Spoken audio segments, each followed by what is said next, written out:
स्वामींना मी सांगितलं की मी अशा आमच्या घरातल्या अशा 21 मूर्त्यांची प्राणप्रतिष्ठा करेन बापरे. स्वतः. आणि मग त्याच्यानंतर आत्तावर मी 11 जणांच्या घरी स्वामींची मूर्तीची ह्या प्राणप्रतिष्ठा अरे वा. केलेली. बर. आणि इतका लोकांना त्याचा अनुभव चांगले आहेत ना, की जिथे जिथे स्वामींची मूर्ती प्राणप्रतिष्ठा झाली, पण ते मी सांगत नाही, स्वामींची इच्छा झाली त्या घरात जायचं तरच तिथं ती मूर्ती प्राणप्रतिष्ठा होती. त्याच्यानंतर आता जवळजवळ 2 वर्ष होत आली की प्राणप्रतिष्ठा अजूनपर्यंत झाली नाही. अजून 10-1 मूर्त्या मला प्राणप्रतिष्ठा करायची. आणि प्रत्यक्ष मला म्हणले, मी असं मागं वळून म्हणलं बाप्पा, तर आपण एक मला जोराचा फटका मारला. 1 सेकंद गाडी कुठे थांबवायची नाही. डायरेक्ट जेवढी तुला पळवता येईल तेवढी गाडी पळव, इथं थांबवू. तुम्हीच गाडी चालवली? गाडी मी स्वतः चालवतो. बरं. आणि आप्पा शेजारी मागच्या सीटवर बसले होते. बरं. मागून त्यांनी मला एक फटकाच मारला. अजिबात 1 मिनिट गाडी कुठेही थांबवायची नाही. साक्षात दत्त महाराज आपल्या इथं आलेले आहेत आणि दत्त महाराजांवर तो वाघ आहे, त्या वाघाचा वास आपल्याला येतोय. स्वामींची पूजा करायची म्हणजे खरं सांगू का, आपण आपलीच पूजा करायची असते. कारण पूजा केल्यानंतर जो आनंद मिळतो ना, तो कुणाला सांगण्यासारखा नसतो. म्हणजे सांगता येत नाही, इतके सुंदर अनुभव येतो. पूजा आता रोज सकाळी आम्ही स्वामींना व्यवस्थित वस्त्र काढून, पहिले वस्त्र काढून, फुलं काढून, त्यांना गरम पाण्याने, जसे थंडी असेल तसं गरम पाणी, गार असं म्हणजे उन्हाळा असेल तर आपण रेग्युलर कोमट पाणी किंवा गार पाणी, आपलं रेग्युलर पाणी असतं त्याच्याने आपण आंघोळ घालतो. मग पूजा स्वच्छ पुसून घेतो. आमच्या स्वामींची जी मूर्ती जी आहे ना, त्यांच्या आंघोळ घालताना जेव्हा त्यांच्या पाठीवरून आपण हात फिरवतो ना, तर तुम्हाला खोटं वाटेल पण प्रत्यक्ष स्वामींना मी आंघोळ घालतो असा माझा भास असतो. येत्या 4 डिसेंबर गुरुवार रोजी आपल्या इथं दत्त जयंतीचा उत्सव होता. या दत्त जयंतीचा उत्सव म्हणजे महत्त्वाचं आकर्षण म्हणजे आमच्या घरात दत्त महाराजांची दही भाताची मूर्ती आपण इथं साकार होत असते. नमस्कार. ज्ञान जर्नीमध्ये तुम्हा सर्वांचं पुन्हा एकदा मनापासून स्वागत आहे. आणि आज आपण ज्या ठिकाणी आले आहोत, पुणे जिल्ह्यातील तळेगाव दाभाडेमधील कोडलकर कॉलनी, आज आपण येथे आलेलो आहोत पॉडकास्ट करण्यासाठी. आणि आज आपण ज्यांच्यासोबत पॉडकास्ट करणार आहोत, आणि तुम्हाला थंबनेलवरनं तर लक्षात आलंच असेल की आपण नक्की कुणासोबत पॉडकास्ट करणार आहोत आणि कोणत्या विषयावरती पॉडकास्ट करणार आहे. श्री स्वामी समर्थ महाराजांचे निस्सीम भक्त असलेले आणि स्वामी सेवक म्हणलात तरी हरकत नाही, आणि स्वामी सेवक असलेले परेश कुलकर्णी सर आज आपल्यासोबत आलेले आहेत. आणि आज आपण त्यांच्यासोबत चर्चा करणार आहोत की नक्की स्वामी भक्ती त्यांनी कशा पद्धतीने चालू केली. आणि त्यांच्यासोबत पॉडकास्ट करण्यामागचा उद्देश एवढाच की सरांना प्रत्यक्ष स्वामी समर्थ महाराजांचे खूप अनुभव आलेले आहेत. आणि ते अनुभव जेव्हा ते भक्ती मार्गात शिरले, त्यांनी स्वामी महाराजांची भक्ती कशा पद्धतीने केली आणि त्याच्यानंतर कसे हळूहळू त्यांना अनुभव येत गेले स्वामी महाराजांचे, याच्यावरती आज आपण बोलणार आहोत. तर सर तुम्हाला नक्कीच सांगतील की कधीपासून ते सेवा करतायत महाराजांची. आणि दुसरी महत्त्वाची गोष्ट म्हणजे आता येत्या डिसेंबर महिन्यात 4 तारखेला दत्त जयंती सोहळा आहे.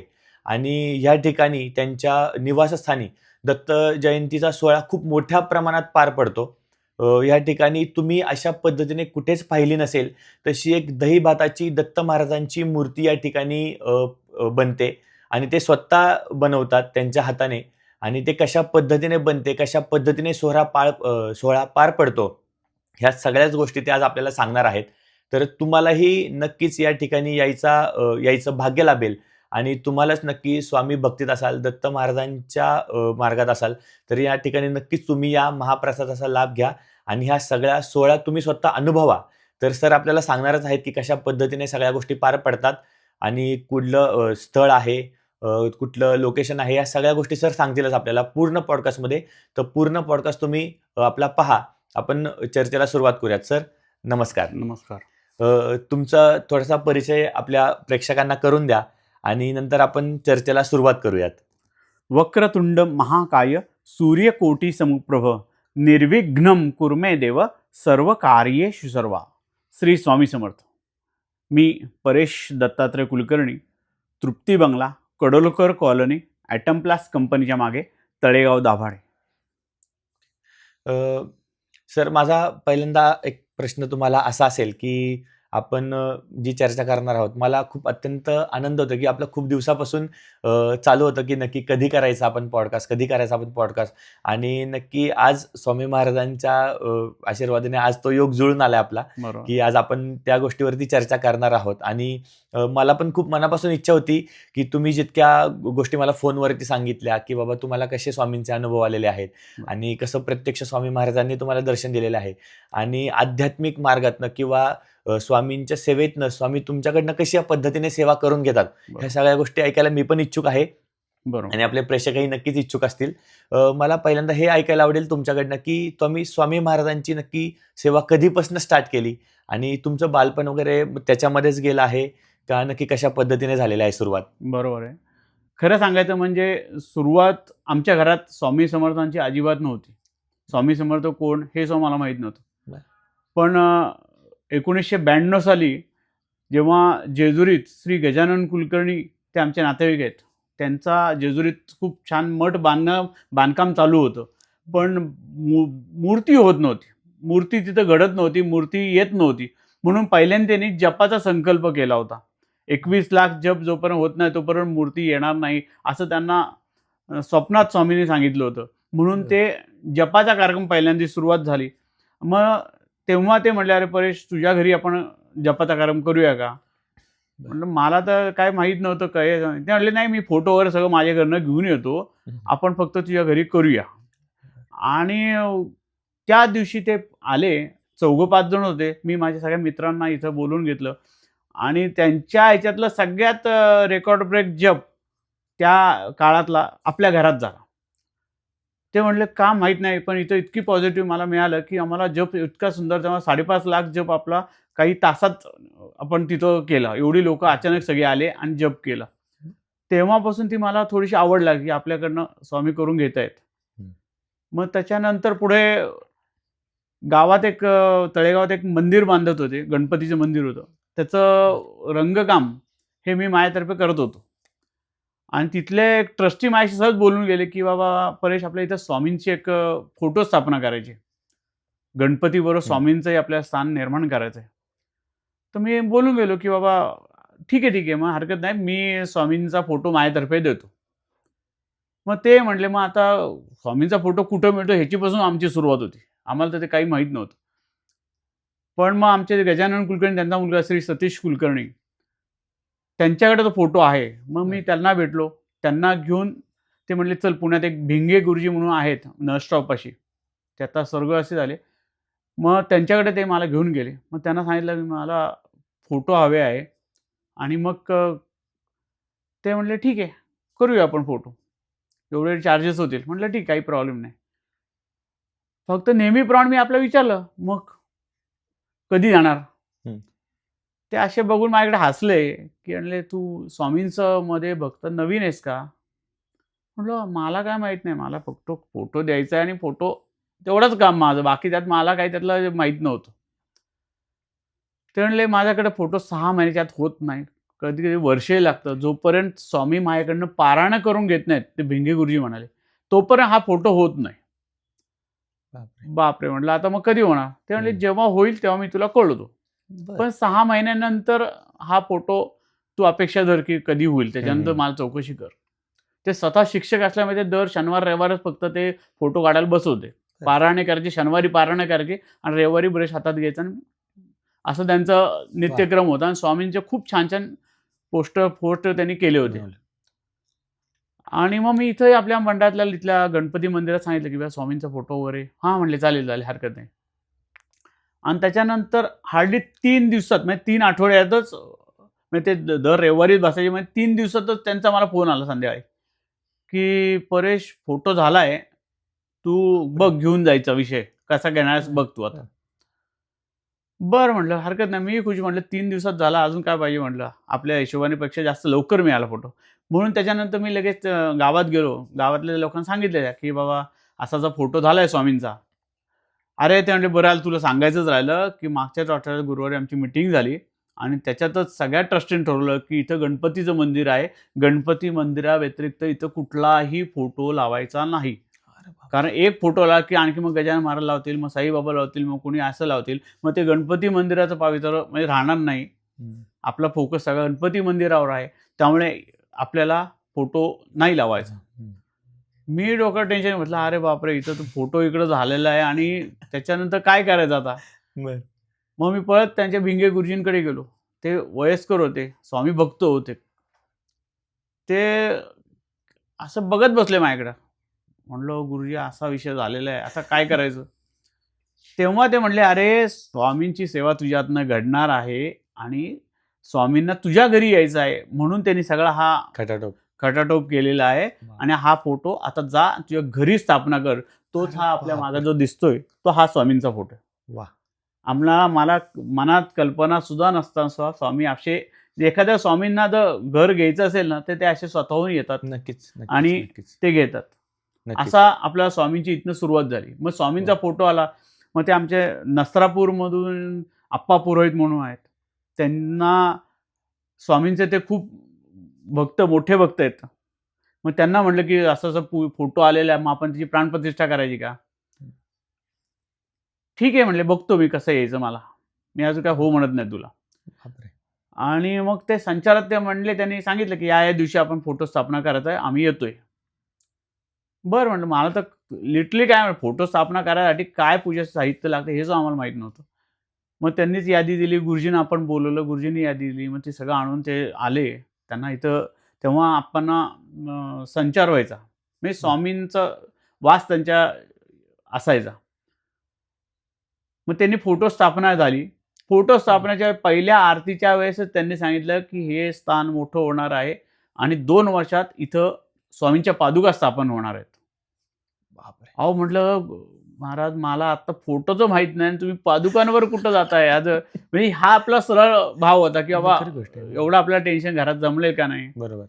ते म्हणले, तुझं का विषयच नाही म्हणले, आता स्वामी तुझ्या हातनं करून घेणार. हा विषय तुला एवढंच सांगतो, पुढचा विषय तुला कळेल. असं कसं आपली स्वामींची सुरुवात झाली. त्याच्यानंतर मग पूजा जे आपल्या फोटोची पूजा व्यवस्थित चालू झाली आणि 1-1.5 वर्ष झाले असेल. म्हटलं स्वामींच्या पादुका स्थापन होण्यात स्वामींनी आपला आदेश दिलाय, गुरुजींनी सांगितलंय, गुरूंनी आता काय करायचं. म्हणून मी एकदा अक्कलकोटला गेलो होतो. तर अक्कलकोटला इथं गेल्यावर इथे बघितलं, म्हटलं पादुका कुठं मिळतात का, काय आहे का, विकत मिळतात का, असं काय स्थापना होणार म्हणजे काय होणार आहे. आपण प्रयत्न केल्याशिवाय तो थोडी होणार आहे. आणि सांगितलं म्हणजे आपल्याला उत्सुकता लागून कशा पद्धतीने होणार आहे, कसं होणार आहे. आणि आपण थोडेसे प्रयत्न केला पाहिजे, आपल्याला इच्छा आहे व्हावं असं. तर मग मी तिथे अक्कलकोटला आपल्या ऑफिसमध्ये गेलो. म्हटलं कुठं पादुका वगैरे आहेत का.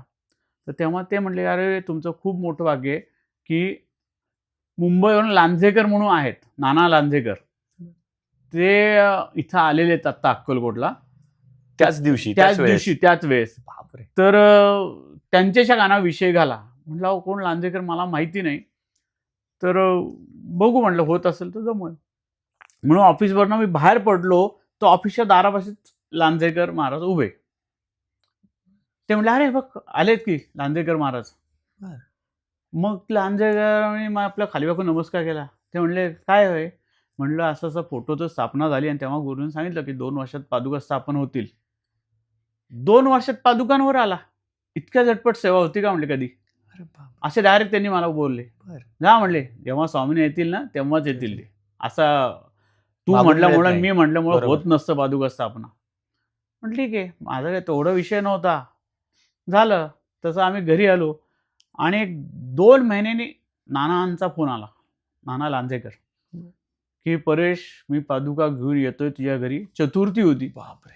आणि मी तुम्हाला या पादुका इथं स्थापना करायचा आदेश आलेला आहे, म्हणून मी स्वतः पादुका घेऊन येतोय.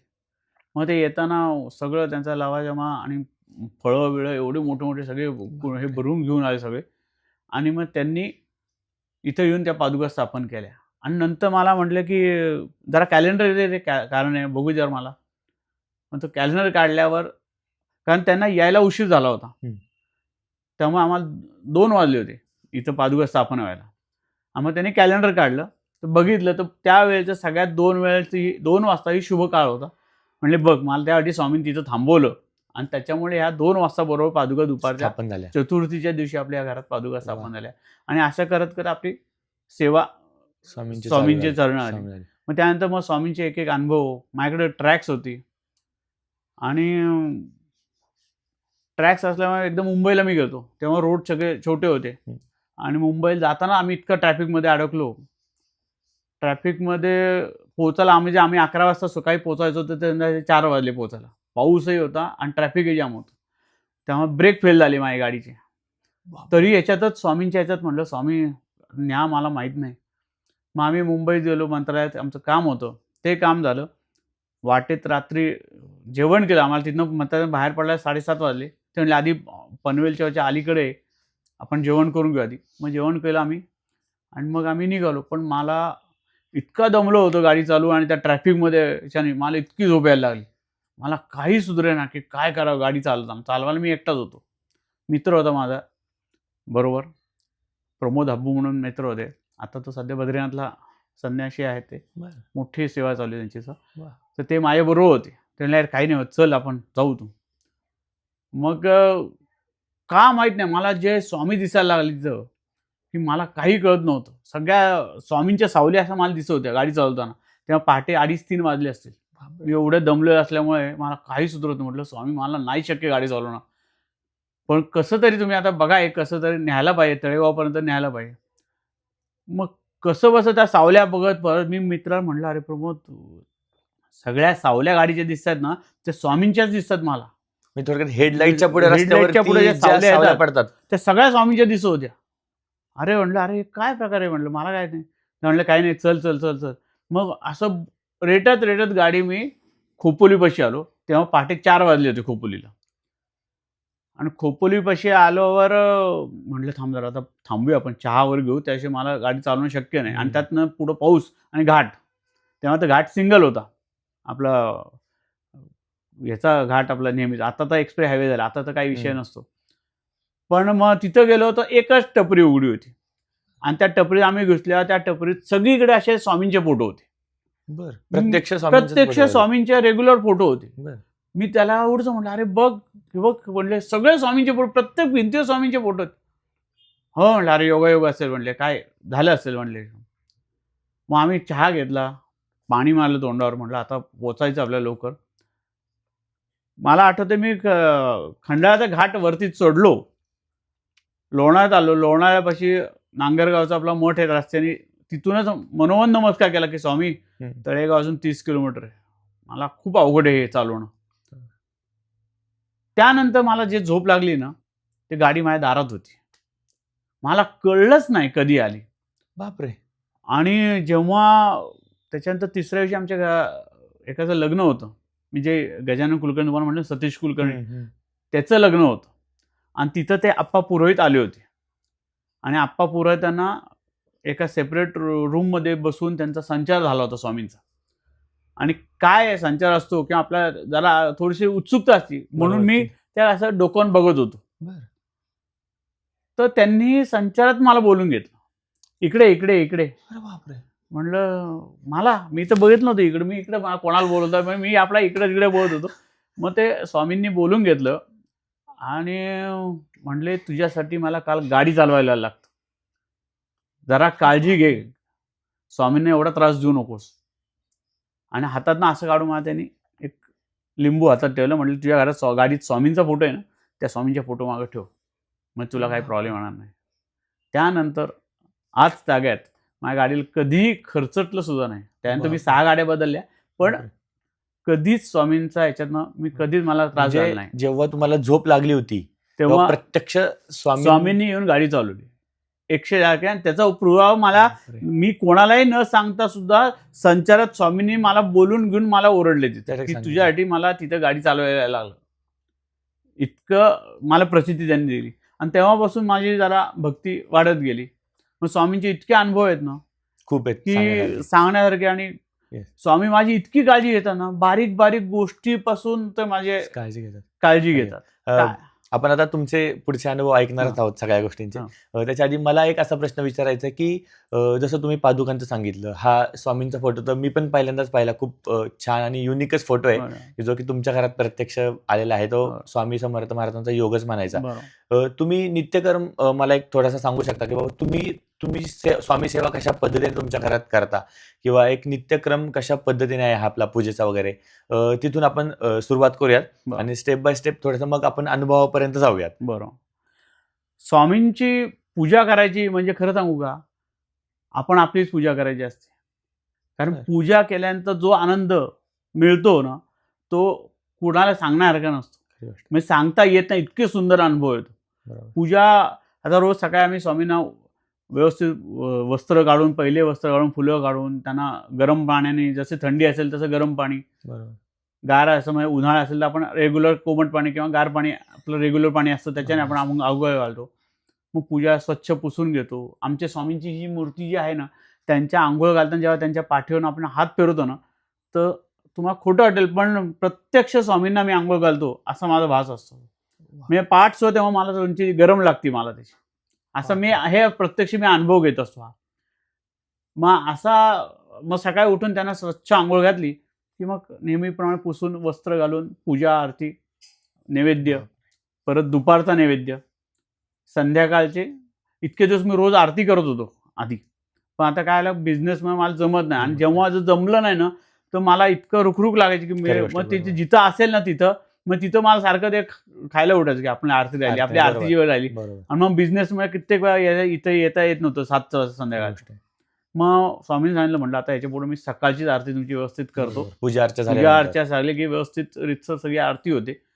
आणि मग संध्याकाळची दिवा उदबत्ती लावून जे काय करायचंय ना ते मनापासून करायचं. आणि एकच सांगतो की नित्य सेवा पाहिजे. बरोबर. तुम्ही एकच माळ करा, मी म्हणणार नाही तुम्ही 11 माळा करा, 21 माळा करा, 51 माळा करा, काही नाही, पण एकच माळ करा, पण ती रेग्युलर झालीच पाहिजे. तुमची होते रेग्युलर, आमचे रेग्युलर अगदी म्हणजे स्वामी करून घेतात आमच्याकडनं की एक माळ काय ना, सकाळची जी एकाची जप माळची असते ती माळ असते, संध्याकाळी देवापुढे दिवा लावल्यावर एक माळ असते, आणि रात्री झोपताना एक माळ. हे नित्यक्रम गेले 32 वर्ष आपले चालू आहे. काय असतं माहिती का, एखाद्या खडकावर जरी आपण रोज एक तांब्यावर पाणी ओतलं ना, तर तुम्हाला काही दिवसांत तिथंच वनस्पती उघडलेली. बरोबर. तसं तुम्ही एकच दिवा लावा, पण रोज लावा, तो थोडीच सेवा करा, पण ती रोजचीच सेवा करा, तुम्हाला प्रचिती येतीच. नक्कीच. स्वामींना हाक मारली की स्वामी येतात याची मला प्रचिती आहे, 100% पुराव्यासहित प्रचिती, की बाबा कुठेही स्वामींना म्हणजे आपण आत्तापर्यंत जेवढी सेवा केली त्याचं फळ म्हणून का होईना, पण स्वामींनी आपल्याला हाक मारली की येतात असं वाटतं मला. खरी गोष्ट आहे. जे मनात येईल ते देतात, इतकं देतात ते. मी आपल्या डोळ्यात पाणी, अहो स्वामी मी सहज बोललो होतो, तुम्ही कसं काय दिलं हे, असं आपल्याला सांगायला लागतं. फक्त प्रचिती कळली पाहिजे. खरी गोष्ट आहे. तुम्ही पोचलात कधी म्हणतात स्वामींपुढं की तुम्हाला प्रत्येकाला प्रचिती असते, प्रत्येकाला, फक्त त्यांना कळलं पाहिजे की स्वामींची प्रचिती स्वामींनी आपल्याला दिलंय. तुम्ही आता म्हणालात की बाबा स्वामींना तुम्ही नक्कीच आवाज द्या, ते तुम्हाला प्रचिती येतेच त्याची. तसं स्तोत्र तर लिहिलेलंच आहे की हाक मारा समर्थांना, स्वामी आबा म्हणा त्यांना, साथ देतील संकटांना, प्रचिती येईल तुम्हासी. बरोबर. ते स्वामी महाराजांचं स्तोत्र लिहिलेलं पण आहे. आणि प्रत्यक्ष लोकांना अनुभव येतात त्या गोष्टीचे, स्वामी भक्तांना अनुभव येतात.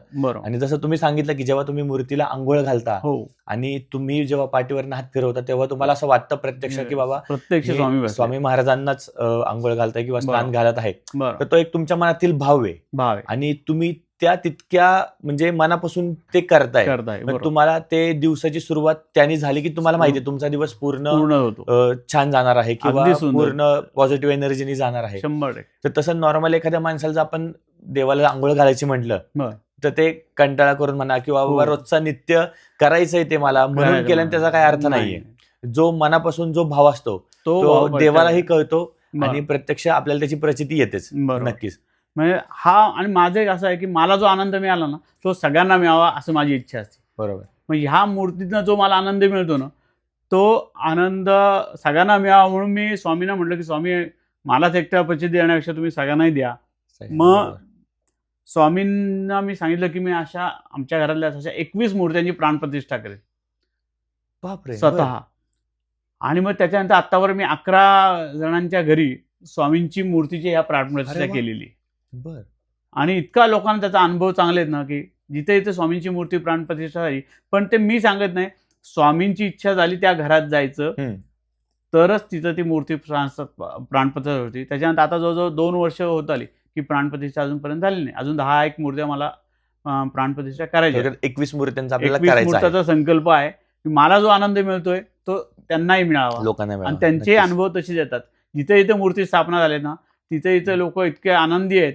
बरोबर. मी म्हणत नाही पैशाने फार मोठे झाले बरे, पैशापेक्षा जो आतला आनंद आहे ना तो खूप महत्वाचा आहे आणि त्याच्यामुळे लोक खुश आहेत. बरोबर. आपण तुम्ही जसं सांगितलं की 11 मूर्त्यांची आतापर्यंत प्राणप्रतिष्ठा झालेली आहे बरोबर आणि तुम्ही बोलले की जसे स्वामींची इच्छा असेल तरच ती गोष्ट होते. अगदी तर ते नक्की तुम्हाला म्हणजे कसं काही प्रचिती येते, तुम्हाला अनुभव येतो का? स्वामी सांगतात कसं की बाबा आता ह्या ठिकाणी आपल्याला ती मूर्ती न्यायची आहे, बरोबर की बाबा आता तुम्ही दिवसातनं भरपूर लोकांना भेटत असाल, हो बरोबर भरपूर लोकांशी तुम्ही चर्चा करत असाल, हो पण त्याच्यातनं तुम्हाला एक असा कोणतरी माणूस मिळत असेल की बाबा हा ह्याचं माझं कनेक्शन जुळतंय. बरोबर त्याशिवाय किंवा ते होत ह्याच्यात नाही. म्हणजे कारण की आपण बाकी जे व्यावसायिक असतील किंवा बरोबर. इतर लोक असतील बरोबर. ते जेव्हा कनेक्शन जुळायचं ते तेव्हाच जुळतं त्या बरोबर, माणसासोबत अगदी खरं. आणि आपल्याला ते समोर आल्यावरती लक्षात येतं की नक्की हा माणूस कसा आहे. बरोबर मग त्याच्यावरती तुमची वाईब ठरवते की बाबा ह्याच्या अर्धा तास बोललोय किंवा 3 तास बोलायचं बरोबर. हे तुमच्यावरती असतं. ठरतं. तसं तुमच्या कसं लक्षात येतं की बाबा ह्यांच्या ठिकाणी प्राणप्रतिष्ठा हा बाबा हा माणूस योग्य आहे, त्याच्या इथे आपल्याला न्यायची आहे मूर्ती. बरोबर ते खरं सांगायचं मलाही माहित नाही.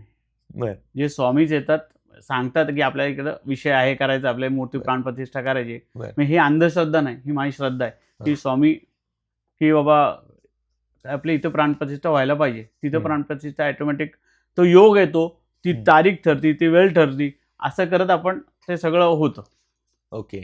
असं मी सांगितलं आतापर्यंत एक मूर्ती तर सध्या आमच्या ऑस्ट्रेलियाला आहे, बापरे. मुंबईत आहेत, पुण्यात आहेत, महाराष्ट्रात सगळीकडे आपल्या मूर्त्या आता म्हणजे 11 मूर्त्या गेलेल्या आहेत. त्या अशा सगळीकडे बाहेरही गेलेल्या आहेत. बर. त्यामुळे आणि त्यांना सगळ्यांना म्हणजे एक तर ते ऑस्ट्रेलियातली जी मूर्ती आहे ती ऑलरेडी तळेगावात होती. बरं. त्यांचा मुलगा ऑस्ट्रेलियात गेला आणि त्याच्यानंतर तो जाताना म्हटला स्वामींना मी घेऊन जाऊ का? माझं मी मालक नाही, स्वामीच आता आपले सगळ्यांचे मालक आहेत. स्वामींना तुझं पाहिजे. स्वामींची इच्छा आहे मग की त्यांनी त्याच्यासोबत जाणं. ती मूर्ती स्वामींना घेऊन गेला ऑस्ट्रेलिया आणि तिथं इतकी सुंदर त्याची पूजा अर्चा जप चालू आहे तिथं वा. की त्या मूर्तीमुळे आणखी तिथं अख्खा त्यांचा स्वामींचा ग्रुप तिथं जमलेला आहे. म्हणजे स्वामी सेवा आपली ऑस्ट्रेलियात सुद्धा आता तिकडे पोहोचलेली आहे. वा. इतकी सुंदर अनुभव आहेत. ओके. म्हणजे खूप लांबपर्यंत लांबपर्यंत स्वामी गेले. सेवा पोहोचलेली आहे हो. आणि अजून लवकरच 11 आपल्या मूर्ती अजूनही प्राणप्रतिष्ठा होईल. 10 मूर्त्या अजून आपल्याला प्राणप्रतिष्ठा अजून- होणार आहे. पण Yes, ते yes, yes. स्वामी सांगतील तेव्हा. तेव्हा जसं तुम्ही आता सांगितलं की बाबा 10-11 घरात तुम्ही केलेले आहेत, तर हो. त्यांचे तुम्हाला असे फोन वगैरे कधी येतात का की बाबा अशा हो ते पद्धतीने- सगळे आमच्या संपर्कातले ते सगळे म्हणजे बरं. येतात, भेटतात, बोलतात. दत्त जयंतीला आपल्या घरी आता मोठी दत्त जयंती असते तेव्हा बरं. सगळे लोक येतात तिथं बर. आणि हा उत्सव आणि त्यांचा जो आनंद आहे ते सगळे आपल्या प्रत्येकात सहभागी करत असतात ते. वा. असं- दत्त जयंतीचा सोहळा म्हणजे कसा असतं आपल्या इथे, कशा पद्धतीने आपण केला जातो? दत्त जयंतीचा उत्सव अतिशय मोठ्या प्रमाणात आपण इथं साजरा करत असतो. खरं सांगायचं म्हणजे दत्त म्हणजे लोक म्हणतात अरे परत तुझ्या घरी स्वामी आहेत हम्म. आणि दत्तांची हे तू कसं काय करतोस? म्हणजे प्रत्येकाने गुरूंनी सांगितलेलं की त्यांचे जे गुरु असतात किंवा त्यांचे जे वरचे त्यांची आपण सेवा करायची असते. हम्म. तसं स्वामींचे अवतार म्हणजे दत्तगुरूंचेच अवतार आपण त्यांना म्हणतो. बरोबर. म्हणून आपण दत्त जयंती उत्सव करतो. आणि जेव्हा मी तो मध्ये म्हटलं मी पुरोहित होते आमच्या बरोबर, आप्पा पुरोहित, बरोबर. तेव्हा आम्ही एकदा अक्कलकोटी येत होतो. बरं. आणि अक्कलकोटून येताना आम्ही वाटेत गोंदवल्या संध्याकाळी 7 वाजता आलो. गोंदवल्यामध्ये. हां. मग तिथं आम्ही प्रसाद घेतला आणि तिथून आम्ही नसरापूरला येत होतो आणि फलटण मार्गे आम्ही येत होतो. तेव्हा रात्र उशीर झाला होता. ही गोष्ट माझ्या ते 92 सालची 93 सालची वगैरे असेल. रस्ता सुमसाम होता. 9-10 वाजून गेले होते आणि वाटेत अचानक खूप मांजरी अशा मध्ये यायला लागल्या. आम्हाला काही कळेना, गाडी सारखी बरं एखादा मांजर आपण जाऊ शकतो आडवी, बरोबर. कमीत कमी 40-50 मांजरी एवढ्या? हो अशा सारखं 50 फूट नाही 20 फूट पुढे नाही गेलो परत एक मांजर, परत एक मांजर, परत एक मांजर. आप्पा गाडीच होते, त्यांना संचार चालू झाला की म्हटलं आप्पा मांजरी कशा आहेत? अजिबात बोलू नकोस म्हणले, तू चाल पुढं. आणि त्याच्यानंतर एक वास आम्हाला यायला लागला, खूप गडद वास यायला. जो वाघाचा वास असतो ना, बरं. तो वाघाचा वास आम्हाला यायला लागला. जे आपण एखाद्या पेशो पार्कमध्ये किंवा ह्याच्यात गेलो ना, तो वाघाचा वास असतो बघा तिथे. तो आम्हाला माहित नव्हता हा वास कसला, पण इतका डार्क वास यायला लागला. म्हणलं अरे हा वास कुठला अचानक आला? ट्रॅक्स होती, त्याला काही एसी नसतं, त्यामुळे खिडक्या उघड्या असतात. बरोबर. त्याच्यामुळे तो वास इतका अख्खा गाडीत अंधार पूर्ण गुडूप झालेला. आमच्या बॅटरीच्या फोकसवर जेवढा रस्ता दिसतोय तेवढाच आम्हाला दिसतोय. बरोबर.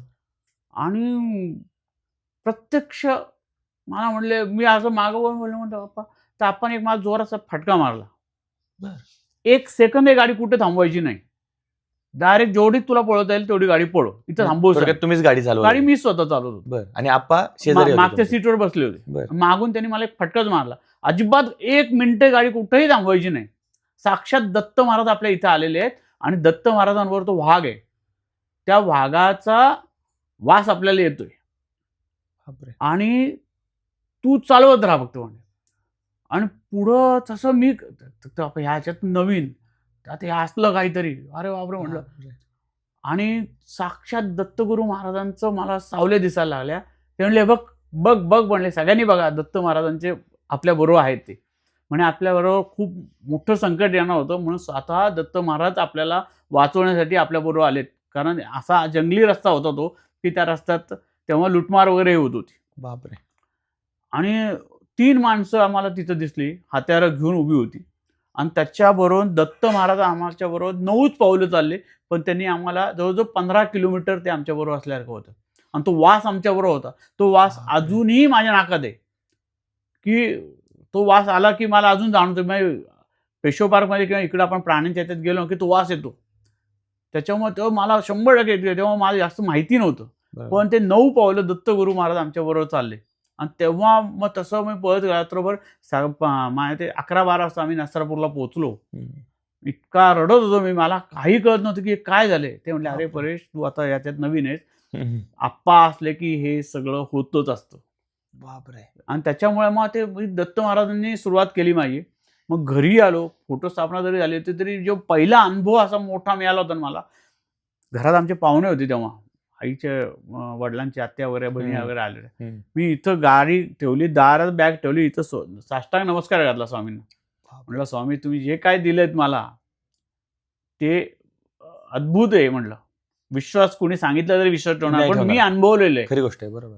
त्याच्यामुळे मी दत्त जयंती आपला उत्सव हा त्याच्यानंतर मी जोरात चालू केला. स्वामी जयंती आपला उत्सव असतो, स्वामी पुण्यतिथी असते, गुरु पौर्णिमा असते, आणि गावात पालखी सोहळा असतो आपला. तर असं आपले हे उत्सव इथं होत असतात चांगले. ओके. आता जसं तुम्ही अनुभव सांगितला आणि त्यातनं तुम्हाला प्रत्यक्ष दत्त महाराजांची सावली दिसली आणि तुम्हाला तो एक अनुभव आला महाराजांचा. अगदी खरं. त्याच्यानंतर तुम्ही दत्त जयंती चालू केली. बरोबर. तर नक्की दत्त जयंतीचा सोहळा कशा पद्धतीने इथे पार पडतो, त्याचं नियोजन काय असतं ते एक आपल्या लोकांना सांगा. आणि आता कारण की पुढच्या महिन्यामध्येच माझ्या मते डिसेंबर 4 तारखेला दत्त जयंती सोहळा आहे.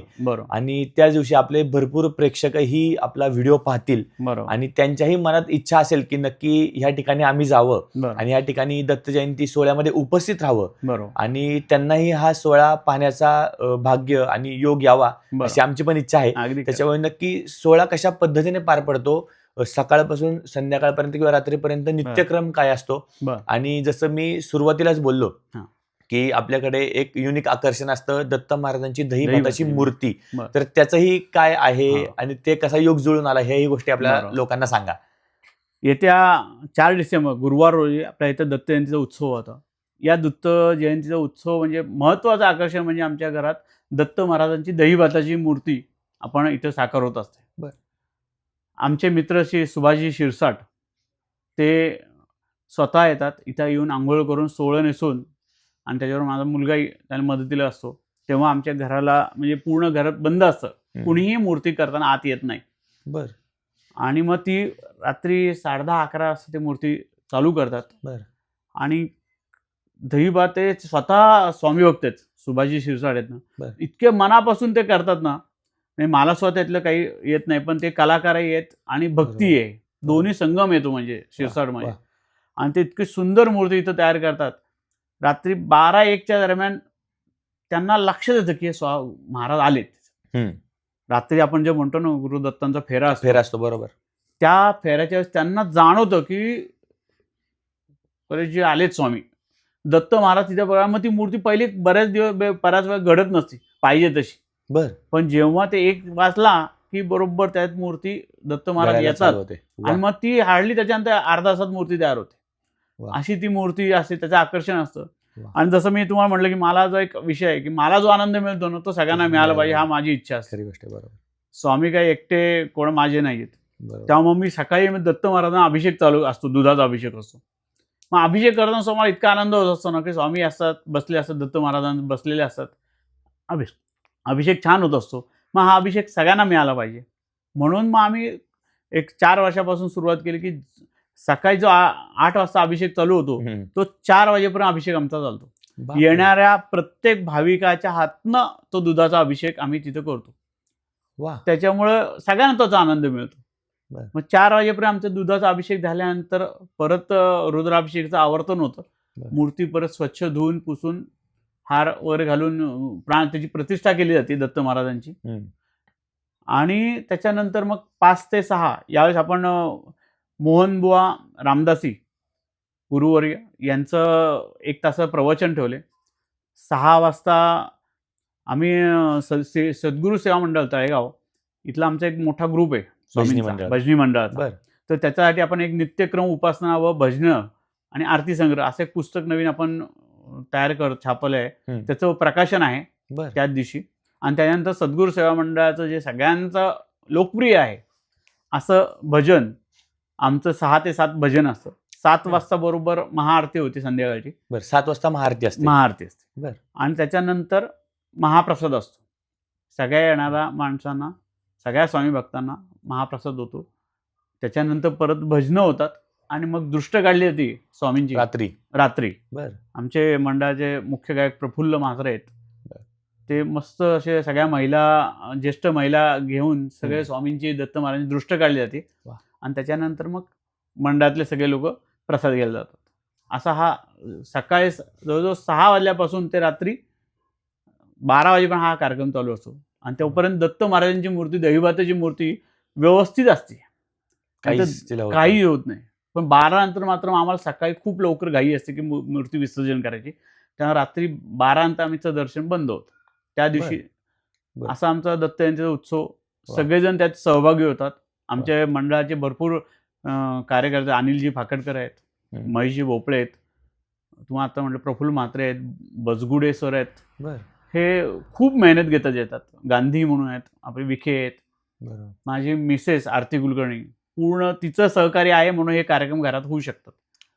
मुलगा तीर्थ कुलकर्णी, तो सुद्धा. आम्हाला एक तर सांगायचं म्हणजे की आमचा मुलगा आम्हाला 14 वर्षांचा झाला लग्नानंतर. बापरे. बर. आणि तो स्वामींनी असं प्रसाद दिलाय की आम्हाला खरंच तीर्थ येते आमच्या हिशोबाने. बापरे. सगळं त्याच्या आम्हाला जे पाहिजे ते सगळं तो करतो म्हणण्याचे त्यालाच आनंद मिळतो हे सगळं करायला. त्याचा काय अनुभव आहे तुमचा? त्याचा 14 वर्षांत तो झाला, हा सगळ्यात मोठा अनुभव आहे. म्हणजे आम्हाला तर आमच्यासाठी लोक, म्हणजे आमची एवढी सेवा चालू असून सुद्धा आम्हाला पदरात मूल नाही, हे लोक रडायचे आमच्यासाठी. स्वामी सांगितले. आम्ही म्हटलं स्वामी असतील आणि ते विद्यार्थी एवढं स्वामींनी आपल्याकडे दिले, त्याचं पुढचं करायला ते आहेत ना, कशाला आपण काळजी करायची. नक्कीच. पण स्वामींनी तो आम्हाला प्रसाद रूपी तीर्थ दिलाय. तो सुद्धा स्वामींनी तो मनापासून सगळं करतो. सगळीकडे त्याची भक्ती आहे. असा एकंदर आम्हाला अनुभव खूप येतात स्वामींचे. हा सगळ्यात मोठा अनुभव आहे. अजून भरपूर असे अनुभव आहेत की तुम्हाला प्रत्यक्ष दर्शनचंही आहे. नक्कीच नक्कीच. तर ते आता आपण हळूहळू घेऊयाच पुढे. जसं तुम्ही आता दत्त जयंतीच्या सोहळ्याचं सांगितलं, तर तसं तुम्ही मला एक सांगितलेलं की बाबा स्वामी तुमच्यातनं सेवा करून घेतात, किंवा असा काही तुम्हाला संकल्प देतात की ह्या लोकांना भक्ती मार्गाकडे आणायचं आहे, तर नक्की ते कशा पद्धतीने होतं, किंवा तुम्ही कशा पद्धतीने भक्ती मार्गात आणता लोकांना? बरोबर. किंवा तुम्हाला अशी लोक पण भरपूर भेटले असतील की स्वामी म्हणजे नक्की कोण माहिती नव्हतं, किंवा तुम्हालाही माहिती नव्हतं. हा, मला ह्याच्या आधी अजून एक प्रश्न विचारायचा होता की जेव्हा तुम्ही पहिल्यांदा स्वामींचा फोटो पाहिला किंवा नक्की मूर्ती पाहिली, तुम्ही जसं सांगितलं, तर तुम्हाला तो अनुभव काय होता की नक्की असं पहिल्यांदा कोण येते बाबा नक्की, तर हे असे कसे येते, तर हे असं तुमच्या मनात काय होतं? मला तो प्रश्न एक विचारायचा होता तुम्हाला. म्हणजे खरंच असं होतं की बाबा काय स्वामींचं कोण आहे, फक्त स्वामी समर्थ आहेत आमच्या जेजुरीच्या मठाच्या वेळेस, तर तिथून मला सुरुवात झाली होती 93 साली, 92-93 दरम्यान, 1992-93.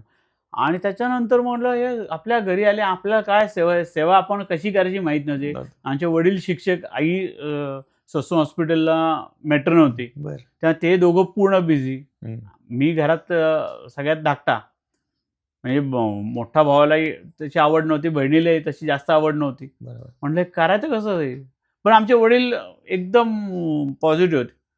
तुझे आले मनात कर, बरोबर, काय लागतील पैसे मी सांग, मी देतो तुला, पण कर. आले ना, ते कधी विरोध नाही केला. तुम्हाला सांगतो की स्वामींची पालखी जेव्हा अक्कलकोटून निघाली असं मला कळलं. बरं. हा खूप मोठा अनुभव आहे माझ्या हिशोबाने, की अक्कलकोटून पालखी निघणार आहे पहिल्यांदी सगळ्यांच्या तळेगावात, म्हणजे सगळ्या अख्ख्या महाराष्ट्रात फिरणारी पालखी. मग इथं आपल्या स्वामींची सेवा होऊन 2 वर्ष झाली होती. माझी खूप तळमळ होती की स्वामींना आपल्या घरी पालखी आलीच पाहिजे. म्हणून मी लगेच अक्कलकोटला, तेव्हा साधे फोन नव्हते, आपले डायल करायचे फोन होते, Coin मी box. सारखा कॉइन बॉक्सवरून फोन करत सारखा अक्कलकोटला की मला स्वामींची पालखी तळेगावात पाहिजे, मला पालखी पाहिजे.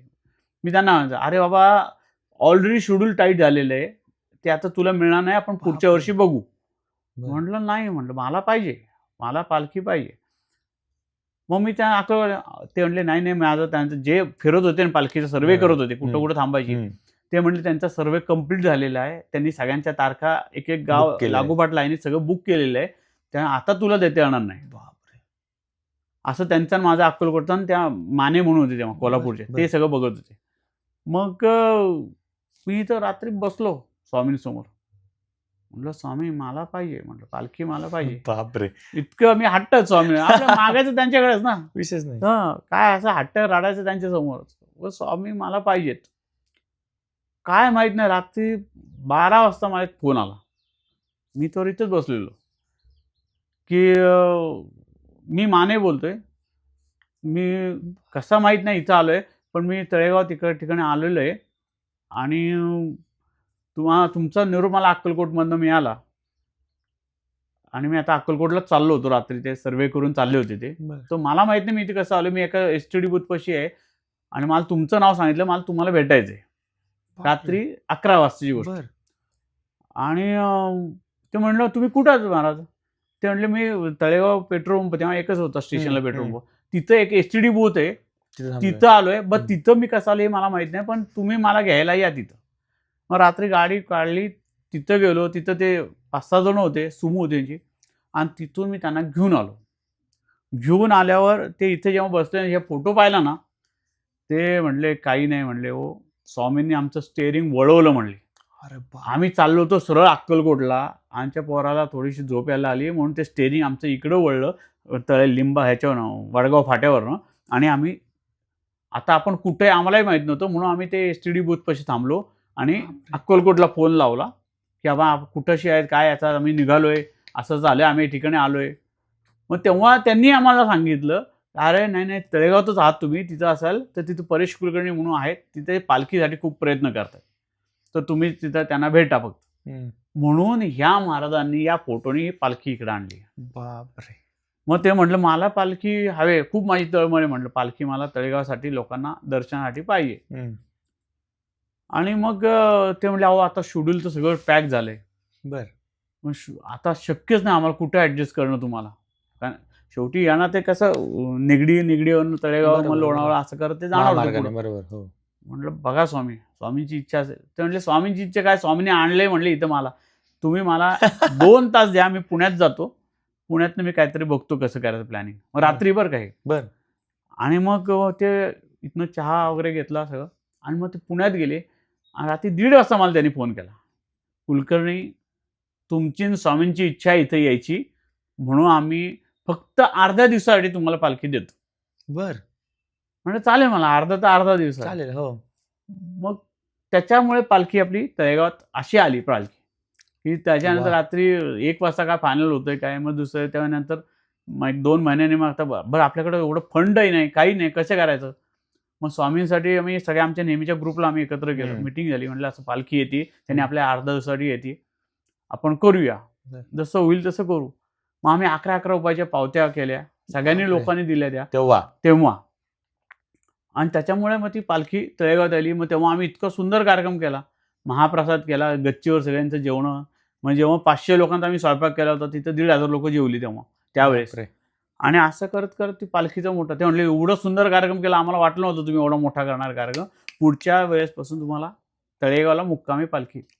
असे करून ती पालखीचं तळेगावात आगमन झालं. पालखी हो दरवर्षी पालखी येते तळेगावात, आणि अतिशय आता तर वटवृक्ष झाला त्याचा, इतकी सुंदर मोठा उत्सव होतो. कोणत्या तिथीला किंवा कोणत्या तारखेला तशी नाही, त्यांच्या शेड्यूल प्रमाणे तारीख येते, तिथीवर असे फायनल नाही, पण दरवर्षी पालखी तळेगावात येतेच. इतकं सुंदर होतं.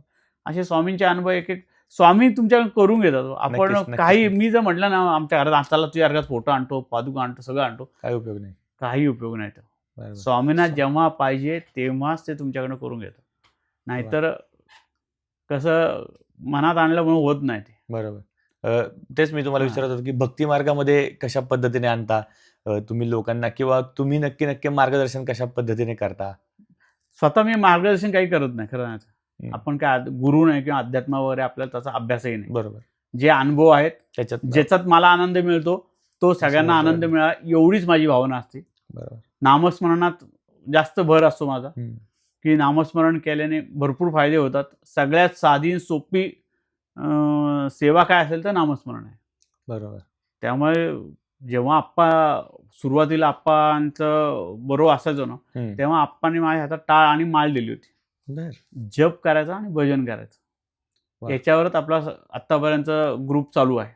मग बरं. त्याच्यानंतर जेव्हा नसरापूरला मंदिर बांधलं स्वामी समर्थ. स्वामी समर्थांचं, तर आपण आपला सहभाग काय द्यायचा, म्हणजे आम्ही तर तिथं काम चालूच होतं आमचं, बरोबर. पण त्यातला आपला मूळ मोठा सहभाग काय असतो तर स्वामी नसरापूरला जी स्वामींची मूर्ती आहे बरं. याची पंचदशी ज्याच्यावर आपण अभिषेक करतो, बरोबर. ते स्वामी त्यांनी मला सांगितलं की ही तू द्यायची आहेस ती मूर्ती. बापरे. म्हणलं ठीक आहे. मग ती आम्ही तेव्हा मुंबईत जाऊन ती मूर्ती आणली. मग त्या प्राणप्रतिष्ठेला 15 दिवस बाकी होते आणि मूर्ती आधी घरी आली होती. तुमच्याकडे? आमच्याकडे ती मूर्ती वा. होती तळेगावात. बर. मग मूर्ती आल्यावर म्हटलं मग घरात यायच्या मग आपल्या इथले जे स्वामी भक्त आहेत मग त्यांच्या घरी आपण प्रत्येकाच्या घरी जाऊ. वा. मग स्वामींची मूर्ती आम्ही त्यांच्या प्रत्येकाच्या घरी न्यायला लागलो. मग दिवसभर तिथं जप व्हायला लागला त्या मूर्तीसमोर. अभिषेक झाला तर जप व्हायचा. बरोबर. मग प्रसाद व्हायला लागला. बरोबर. संध्याकाळचा महाप्रसाद व्हायला. असे 15 दिवस रोज कार्यक्रम व्हायला लागले आणि इतकं वातावरण त्याच्याने आनंदी व्हायला लागलं वा. सगळ्यांचं.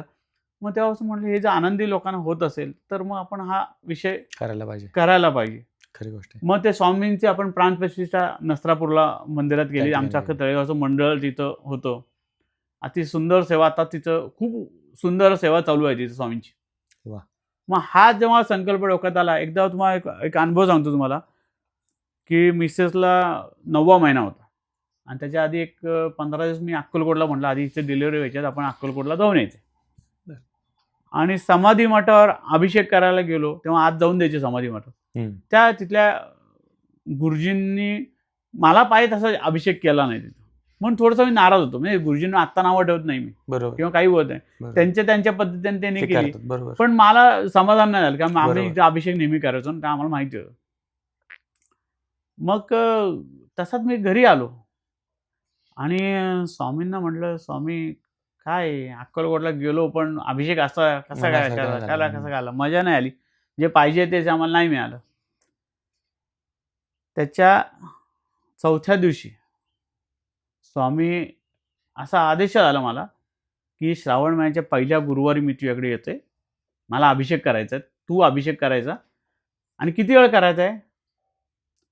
सकाळी सूर्योदयापासून जे अभिषेक चालू होईल ते दुसऱ्या दिवशी सकाळी सूर्योदयापर्यंत अभिषेक करायचा. अरे बापरे. अहो म्हणलं हे कसं शक्य आहे? नाही मग तुला अभिषेक करायचा ना, तू तिथं नाराज झालास ना, आता मी स्वतः बसतो इथं, तू अभिषेक कर माझ्या. बापरे. मग आमचे मित्र होता आमचा चिराग व्यास म्हणून, सध्या तो अमेरिकेत आहे. तर तो म्हणला दादा आपण करूया. मग त्यांनी सगळा त्याचा ग्रुप जवळजवळ 29 गुरुजी होते. मग 29 गुरुजींचा वेळापत्रक आम्ही ठरवलं. अरे म्हटलं हिला 9वा महिना आहे, हिला हालायचं नाही, बेड रेस्ट आहे, पण ते काही नाही. सगळं त्यांनी सगळं नियोजन केलं. जे सकाळी बरोबर 6:35ला सूर्योदय होता, 6:35ला जे अभिषेक चालू झाला ते दुसऱ्या दिवशी सकाळी 6:35 सूर्योदयालाच तो पण अभिषेक चालू होता. 39 गुरुजी होते तेव्हा, 29 नाही 39 गुरुजी. प्रत्येकाचे एक तास 2 गुरुजी बसत त्यांनी ते सगळं कार्यक्रम केला. आणि इकडं ज्यांना अभिषेक करता येत नाही, रुद्राभिषेक येत नाही, त्यांनी आम्ही नामस्मरण करायचं इकडं. आणि जे गुरुजी आहेत ते रुद्र असं ते करून असं स्वामींनी 9व्या महिन्यात आमच्याकडनं करून घेतलं. त्याचे संस्कार आमच्या मुलावर झाले. असं आम्ही नक्की असं समजतो किंवा स्वामींचं मुलाचं नाव सुद्धा काय ठेवायचं हे स्वामींनी मला दिलं होतं किंवा याचं नाव तीर्थ ठेवायचं. तेव्हा नाव हा तीर्थ एवढं प्रचितीत नव्हतं.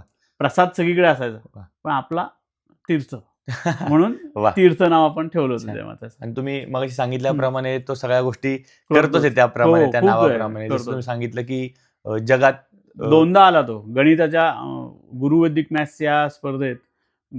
गणितात जगात दोनदा तो आला. वा. परत गीता अध्याय 15वा अध्यायामध्ये महाराष्ट्रात पहिला आला तो. त्याच्यानंतर असे भरपूर त्याचे प्रगती झाली. जो 13 वाद्य वेगवेगळ्या प्रकारची वाजवतो आता तो. वा. त्याच्यात असा सगळं आपल्याला स्वामींचा स्वामींची कृपा आशीर्वाद आहे. आशीर्वाद 100% आहे. नक्कीच नक्कीच. आणि सांगितलं स्वामी जे स्वामींचं मागाल ते तीर्थ देतात. आहेच आहे. इतके आहे. नक्कीच. नक्कीच आहे. मनापासून तुम्ही जर सेवा सेवा करत करता. असाल तर ह्या सगळ्या गोष्टी बरोबर. 100% मिळतातच बरोबर तुम्हाला. आणि त्यासाठीच मगाशी जसं म्हणलं की भाव लागतो, बरोबर. ती ही गोष्ट लागतेच स्वामींच्या खरं आहे, अगदी खरं आहे. ह्याच्यासाठी. मला अजून एक उत्सुकता आहे प्रश्न हां. विचारण्याची, की तुम्ही मगापासून आप्पांचं नाव सारखं घेताय हो, की आप्पा पुरोहित, आप्पा पुरोहित. सुरुवात झाली माझी त्यांच्यापासून. बरोबर. त्याच्यामुळे नक्की तुमची आणि त्यांची भेट कशी झाली हे ऐकायचं होतं मला. त्यांची म्हणजे भेट आमचे गजानन कुलकर्णी जे आहेत जेजुरीला, बरं. त्यांच्या मंदिराच्या वेळी आम्ही त्यांच्याबरोबर होतो. त्यांचा मुलगा सतीश कुलकर्णी, त्यांच्याबरोबर मी असताना मग त्यांची माझी ओळख झाली. मग तेव्हा माझ्याकडे ट्रॅक्स होती. मग त्यांना ओळख झाल्यामुळे तो ट्रॅक्स घेते का, मग चल मला बरोबर अक्कलकोटला घेऊन चल. तोपर्यंत आम्हाला माहिती संचार नव्हतं. होतो की बरोबर. असं काही माहित नव्हतं. बरोबर. मग त्याच्यानंतर मग त्यांना अक्कलकोटला घेऊन आल्यापासून ओळख झाली. मग त्यानंतर हळूहळू मग असं जर संबंध आले. मग ते वा. कार्यक्रम होत गेले. मग ते इथं तळेगावात भरपूर वेळ यायचे. मग इथं आमचे कार्यक्रम व्हायचे. हम्म. स्वामी जयंती, स्वामी पुण्यतिथी, गुरुपौर्णिमा असं सगळे व्हायचे. मग वा. आता त्यामुळे लोकांनाही आवड निर्माण झाली. आज तळेगावात आमचा श्री सद्गुरू सेवा मंडळाच्या नावाने खूप मोठा ग्रुप आहे. जवळजवळ 350-400 सभासद तिच्यात आहेत सगळेजण. प्रत्येक अक्षरशः तुम्हाला जशी माळ गुंफावी ना, तसे प्रत्येक जण वेगवेगळ्या क्षेत्रातनं आपल्या सद्गुरू सेवा मंडळात आलेले आहेत. तेव्हा कार्यक्रम आमचा कसा होतो कोणाला कळतच नाही. आमचे भजन सम्राट मोठे आहेत. आमचे अनिल फाकटकर आहेत, ते नियोजनाच्या बाबतीत ते परफेक्ट घेतात. सुभाजी शिरसाट आहेत, ते सुंदर मूर्ती घडवतात किंवा डेकोरेशन करतात. शुभांगीताई शिरसाट आहेत, त्या सुंदर बोलतात खूप छान या स्वामींच्या ह्याच्यावर. वा. असे एक एक खरंच मला असे हिरे मिळालेत ते सगळे, वा. की त्याच्यामुळे आमची क्या माळ बात आहे. गुंफली. आमचे नक्कीच. किशोर तिखे म्हणून आहेत, ते सुंदर व्हिडिओ घेतात असे. हम्म. आता तुम्ही जसं ब्रॉडकास्ट घेता ते आता साध्या कॅमेरावर तर घेतात, पण असे एडिटिंग करून देतात ना की लोक खूप खुश होतात आणि त्याच्यापर्यंत कार्यक्रम पोहोचतो त्याच्यामुळे. बरोबर. असे असे प्रत्येक जण हे आहेत. त्यात मिसेसचं तर आहे सहभाग, आमची आई सुद्धा सहभागी आहे आमचे बरोबर. त्याच्यात. तिचे वय आहे, पण पाठिंबा आम्हाला सगळीकडे. नक्कीच, काही नक्कीच, करतो आम्ही आहेत. आमचे नातेवाईक सगळे येतात, खरी गोष्ट. मदतीला येतात. वा. महेशजी भोपळे आहेत, ते सगळं नियोजनाच्या ह्याच्यात सगळ्या गोष्टी 100% काम करतात. त्याच्यात सगळे असतात. बरोबर. भरपूर नाव आहेत. हम्म. म्हणजे नावं घ्यायला म्हटलं तर आपला कमी इथंच- पडतील. हा वेळ कमी. खरी गोष्ट. पण बरोबर. स्वामी सगळ्यांकडनं करून घेतात. आणि जसा आपल्या घरात कार्यक्रम होतो ना, तसा आता आम्ही प्रत्येकाच्या घरात जाऊन कार्यक्रम होतो. वा. त्यासाठी आता येणारा अधिक महिना आहे. हम्म. दर आता जवळजवळ आमचा 8वा अधिक महिना आहे, की दरवर्षी आम्ही 1.25 कोटी श्री स्वामी समर्थ जपाचा संकल्प करतो. 1.25 कोटी. 1.25 कोटी जपाचा आमचा संकल्प असतो. बर. मग त्याचं बुकिंग आमचं आत्तापासून चालू आहे. आता 17 मे पासून अधिक महिना चालू होतो. बापरे. तर त्या कार्यक्रमाचं एवढं नियोजन असतं ना, हम्म. की 17 मेला सुरुवातीला संकल्प इथं सोडवला जातो. पहिल्या 6 माळा ज्यांच्या ज्यांच्या घरी आम्ही महिनाभर कार्यक्रम करणार आहेत त्या बर. सगळ्यांना इथं बोलवलं जातं. प्लस मंडळाचे सगळे सभासद. बर. सकाळी 6 वाजता संकल्प सोडवला जातो आणि 6 वाजल्यापासून ते ज्यांच्या ज्यांच्या घरी कार्यक्रम आहे, मग तेव्हा आम्ही हा फोटो, हा जो आपल्या इकडे आहे फोटो, हम्म. तो फोटो घेऊन आणि स्वामींच्या पादुका घेऊन, मूर्ती घेऊन हम्म. त्यांच्या घरी जातो. सकाळी बरोबर 7ला इतकं आमचं टायमिंगमध्ये असतं. बर. त्या बाबतीत आमचे अनिल पाकटकर एकदम वेळेच्या बाबतीत कडक आहेत. कडक. ते 7ला म्हणजे 7ला तुमच्या दारात आम्ही येणार. वा. मग तेव्हा आमच्यावर बँड असतो. हम्म. बँड बाजा घेऊन सगळे झेंडे, बापरे. आमचे जवळ 25 लोक असतात. वा. आणि मग आगमन होतं. हम्म. तिथं आमच्यावर गुरुजी असतात, त्यांच्याकडनं त्यांच्या घरात जे स्वामींची मूर्ती आहे बरोबर. त्याच्यावर रुद्राभिषेक होतो. आणि मग दिवसभर जपाचा कार्यक्रम होतो. संध्याकाळी हम्म. 5 ते 6 1 तास मोठ्या आवाजात जप होतो. बर. मनातल्या मनात जप सगळेच करतात, पण वातावरण प्रसन्न निर्मिती. होण्यासाठी, बरोबर. निर्मितीसाठी 1 तास बरोबर. आमचा सामुदायिक जप असतो. आणि त्याच्यानंतर मग आरती होती चालू होतं. हम्म. आणि त्याचं मग त्यानंतर महाप्रसाद होतो. पण त्याचं स्वरूप आता एवढं मोठं वाढलं की रोजचे 500 तर लोक असतात. हम्म. वा. कमीत कमी 500 लोक वा. त्या ह्याला असतात. आणि त्याच्या सांगता सोहळा श्री गणेश खांडगे त्यांच्या घरी आपण यावेळेस करणार आहोत. मागच्या वर्षी तिथेच केला, यावर्षी मग तो येतो 11 जूनला कार्यक्रम. गुरुवार 11 जून आहे. मग त्याचे यावेळेची आमची खूप इच्छा होती की गोविंदगिरी महाराजांना बोलवायचं. गोविंदगिरी महाराज. हां. बरं. मग त्यांच्यासाठी आम्ही भेटायचा खूप प्रयत्न आम्ही सगळे केला, पण गणेश खांडगे यांनी त्याचं त्यांच्यापर्यंत पोहोचण्याचं नियोजन केलं. मग मध्ये त्यांनी आम्हाला संध्याकाळी 6ची वेळ दिली अचानक. मग आम्ही पटकन त्यांच्याकडे जाऊन त्यांची वेळ घेतली. मग त्यांनी 11 जून तारीख आम्हाला दिली की याची बरं. सांगता करा, आणि त्या सांगतेला ते स्वतः हजर राहणार. उपस्थित आहेत. गोविंदगिरी महाराजांच्या हस्ते सांगत या कार्यक्रम म्हणजे अधिक महिन्याचा जो सव्वा वा, कोटी जपात सांगत आहे तो वा. स्वामींना अर्पण वा. त्यांच्या हातनं आम्ही करायचा असा संकल्प क्या बात. होत आहे, वा. करत आता आहोत. म्हणजे तुम्ही हे जे जपाचं सांगितलं ते तुमचे लोक फिक्स असतात का कुणीही येऊन नाही, तुमच्याकडे कुणी नोंदणी येऊन करू आमच्या शकतं? घरी सांगू शकता बरं. की तुम्ही आम्हाला आमच्या घरात जप करायचा आहे. तुम्ही आपल्या प्रेक्षकांना थोडं हं. सांगू शकता का की आपले जे पुण्यातले लोक आहेत किंवा हो. जे आसपासचे लोक आहेत, आसपासचे लोक. जर त्यांना जर तुमच्याकडे नोंदणी करायची असेल, जे स्वामी भक्त आहेत हो, आणि त्यांना तुमच्यासोबत सहभागी व्हायचं नक्कीच. ह्याच्यामध्ये, तर ते नोंदणी कशा पद्धतीने करू शकतात? त्याच्यात तुम्ही संपर्क काढला, पण आतापासून तारखा ऑलरेडी बुक व्हायला लागल्या आहेत. बरोबर. 17 मेच्या तारखा ज्या आहेत ना त्या ऑलरेडी बुक Book व्हायला आहेत. लागलेल्या आहेत. बरं. आणि ज्यांच्या घरी आतापर्यंत कार्यक्रम झाला ना ते लोक कार्यक्रम सोडायलाच तयार तयार नाही. नाही. कारण का ते बापरे. म्हणतात आम्हाला घराला कवच कुंडल जप जो दिवसभर 250-300 लोक जेव्हा तुमच्या घरात जप करतात बरोबर.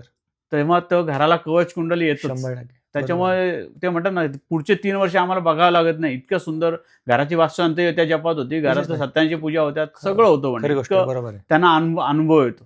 वा. असे भरपूर अनुभव येतात सगळ्या लोकांना. आज लोकांना. अख्खं मी सांगतो मग की अख्खं तळेगाव आज स्वामीमय झालेलं आहे. वा. कोणाच्याही घरात जा, स्वामी समर्थांचं फोटो आहेत, पूजा आहे चालू आहे, उपासना चालू आहेत. बरोबर. भले वेगवेगळ्या ग्रुपमधनं होत आहेत.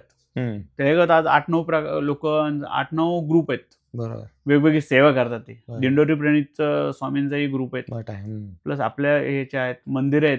हम्म. आधी एकही मंदिर नव्हतं, आज 3 मंदिरं. स्वामींचे हां, आहेत. पण माझं सद्गुरू सेवा म्हणण्याचा आमचा उद्देश एकच आहे की मंदिर बांधायचं नाही, बर. प्रत्येकाचं घर हेच मंदिर करायचं. म्हणून आमचा वा. हा संकल्प चालू आहे की प्रत्येकाच्या घरोघरी आम्ही स्वामींचा फोटो नेतो, तिथं दिवसभर जप करतो, ते वातावरण तुमचं पूर्णपणे मंदिर होऊन जातं. वा.